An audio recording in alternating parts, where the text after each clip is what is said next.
Hello, everyone. Happy CPI and Fed Wednesday. How's everyone doing? Good morning, John. Good morning, McRangers. Yeah, exciting times. A big day in Apple yet. Some of his price action is just really strange. Good morning, Jacob. A lot of company buybacks still coming before the blackout period. But the big thing this morning is the inflation number. Thoughts on Russell? Do you think it's undervalued? No, I do not. I think the markets are an ultimate blow off top rah rah mode. And it's not, I mean, it's undervalued compared to the other indices, but not once we roll over. Hey, Charles. What else do we say? Let's just get to the numbers while everyone's coming in. We had core inflation rate at 0.2 versus 0.3 expected. Year over year, 3.4 versus 3.5 expected. Month over month headline numbers 0 versus zero point 0.1 expected.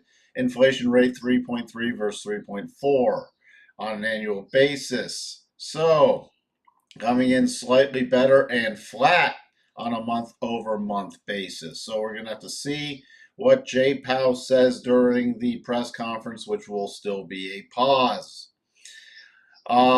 And see if it keeps fueling the rally or not. The EIA numbers for crude traders is crude rallying pretty strong, dollar getting hit pretty hard. The 10-year yield dropping, notes rallying. So back in that double range. We have the FOMC at 2 p.m. Eastern, but more importantly, the press conference at 2:30. So keep that in mind. That's going to be the next time for volatility. All right. The heat map. Everything green besides healthcare company and slightly Apple, but Apple. A absolute monster rally yesterday. Like everybody just decided, well, Apple also has buybacks going on. But everybody after Apple's unimpressive conference or what the developer conference on Monday, which continued yesterday, up big. What else do we have? We have Oracle up big after a miss with earnings, but up off their cloud stuff. So miss and up 7.75%. In terms of the sectors, let's just do a quick everything positive. Buy it all. Sell vol, buy it all. Back to nearly a 60% chance of a rate cut in September, based off of inflation data cooling a bit. Fear and greed, this will probably pop up to more of the upper end of neutral today. Schiller PE at 35. In terms of earnings, Broadcom after the close. And not much tomorrow in the open.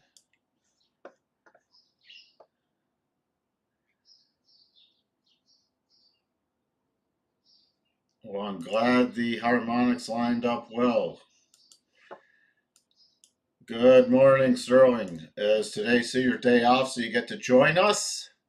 All right, S&P through the next little minor harmonic 5412 up to 5432. The major cluster and a continued rally is keep coming up to 5485 to roughly 5500. The key support is all the way back at 5370 to 5380. The minor support, I mean, the minor support on any pullback into the open, I just use a little range harmonics from the single candle like this.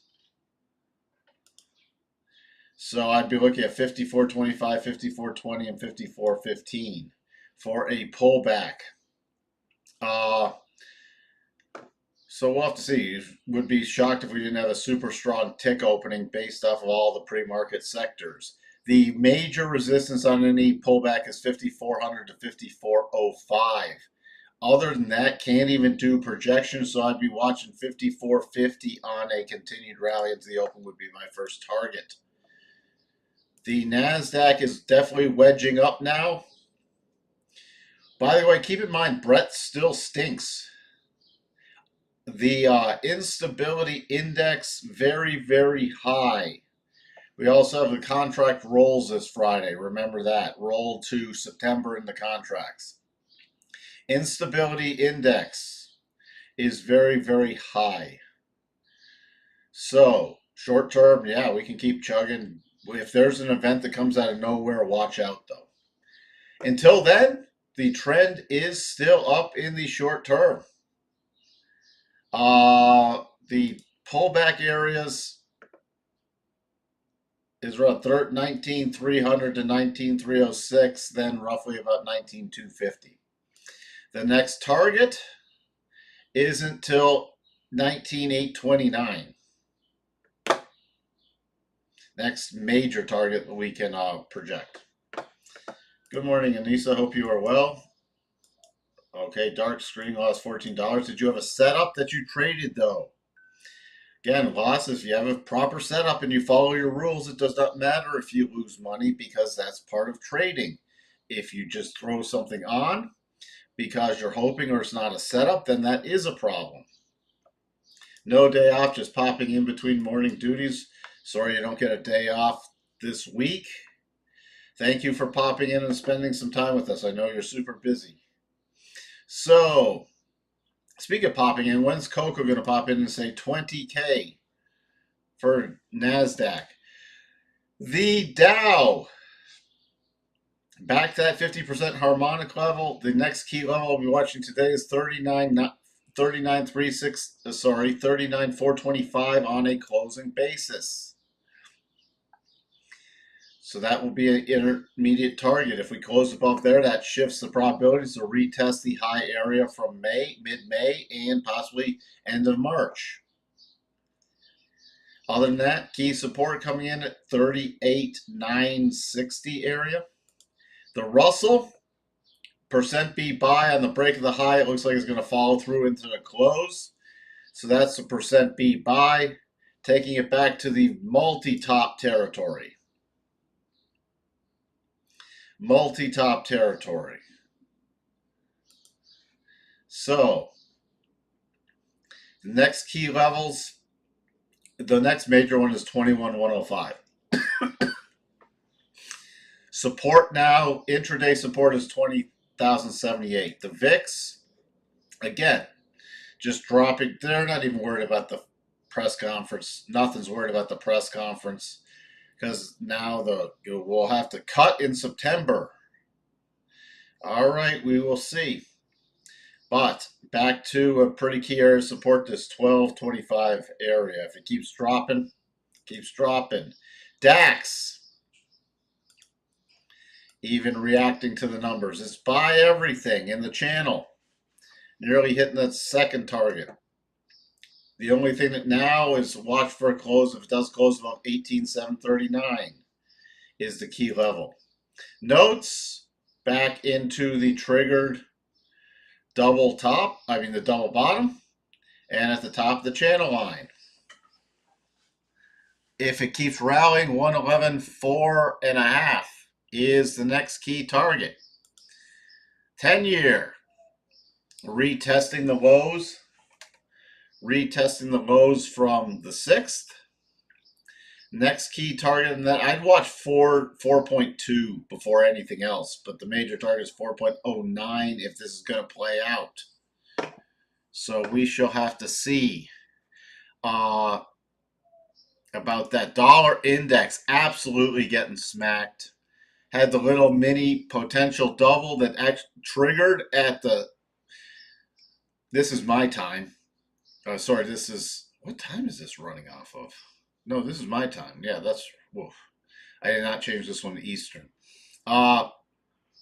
6 a.m. and then just tearing through all the double targets. Back to that 62.5 of the run up. So watch how it closes. 103.99 is key on the closing. Straight to that 62.5.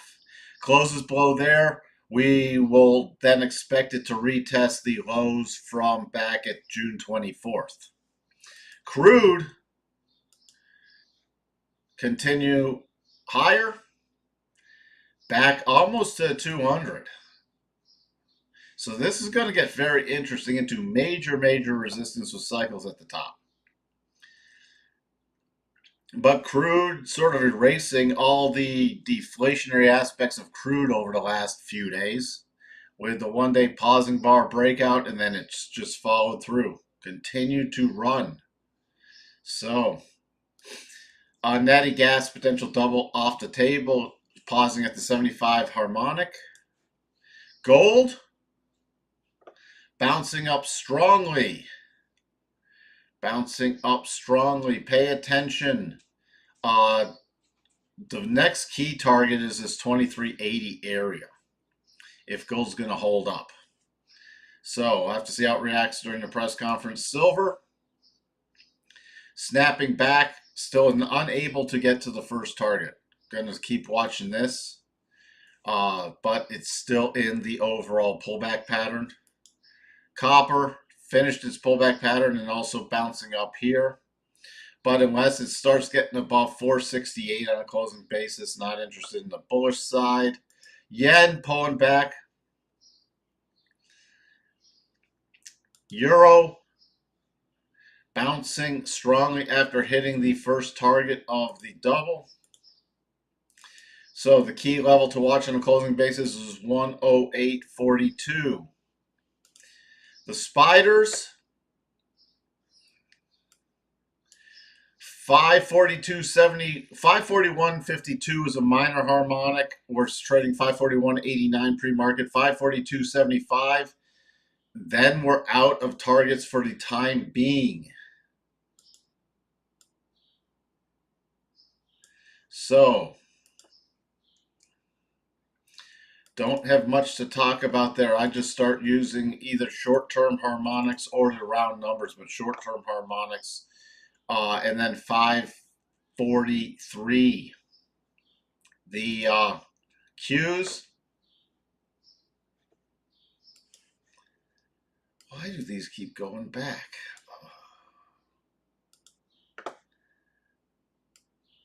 The Qs. We're looking 472.46, 472.45. Other than that would be the next major thing would be 475. The next minor thing, don't even have a projection yet. I'd have to do an intraday projection. But we're also getting that wedge pattern in the Qs. Bitcoin, confirmed but not triggered to double and bouncing back. If it continues to rally back to 71.4, the double will turn into a triple. Remember, not triggered. What else? We have NVIDIA. Get rid of that bad tick. 123.44. Okay, still no close yesterday above the 62.5, 123.44 to 124.51 on a rally today. You had Tesla trying to break down yesterday, but still no close below the 50 and below key support, so nothing to talk about there. You had Apple absolutely exploding higher yesterday, up 7%. Boy, this, whew. With all the NVIDIA players all of a sudden rushing to Apple. Apple key support back at 197. Coming into a major harmonic area, it's a little weaker this morning, but bounced back. Oracle, earnings yesterday was the miss, but got to buy it off their cloud. Well, everybody's got to buy it off the cloud announcement going to new highs, new Oracle highs. The projection, should that keep running, would be your forward harmonics, 136.96, 141. Higher, higher, higher. Coco rules.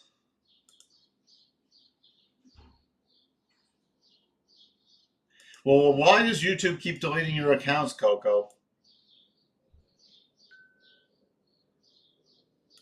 I haven't looked at CVS.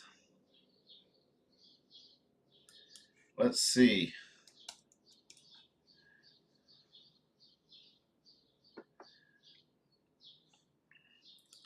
CVS traded nice daily weekly double bottom is pulling back with targets that would take it to the 87.5 retracement of the overhead gap. Well, there's your double pulling back here. Interesting. Thank you for that, Sterling.